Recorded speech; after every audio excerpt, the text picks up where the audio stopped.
నిజంగా దేవుని ప్రేమించేవారైతే దేవుని మందిరాన్ని ప్రేమిస్తారు.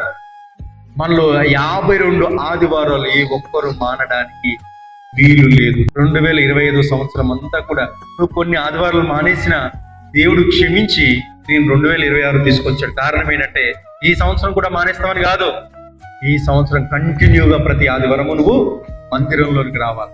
ఆదివారం అనేసరికి అది దేవుని మనసారా ఆత్మతో సత్యముతో పరిశుద్ధంగా పవిత్రంగా ఆరాధించే దినము కనుక ప్రతి ఆదివారం మనము ఎక్కడ కనబడాలి తెలుసా? మందిరాలు కనబడాలి. ఆదివారం దేవుడు పైనుంచి చూస్తే నా కుమారుడు నా కుమార్తె కుటుంబంగా మందిరంలో ఉన్నారు అని దేవుడు సంతోషించాలి. అదే యోషువ అంటాడు, నేనును నా ఇంటి వారును యెహోవాను సేవిస్తాను.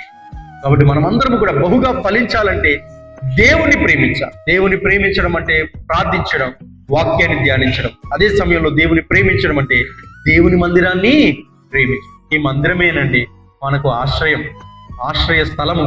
ఈ మందిరమే మనకు కొండంత అండ కోట. దుఃఖంగా ఉన్నప్పుడు ఏం చేస్తామండి? మందిరానికి వచ్చి ప్రార్థన చేస్తాం. దేవుడు ఎంత ఆదరణ ఇస్తాడు, ఎంత ధైర్యాన్ని ఇస్తాడు.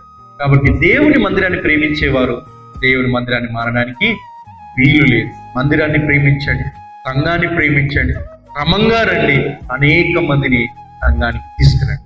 అప్పుడు దేవుడు మిమ్మల్ని చూసి సంతోషిస్తాడు.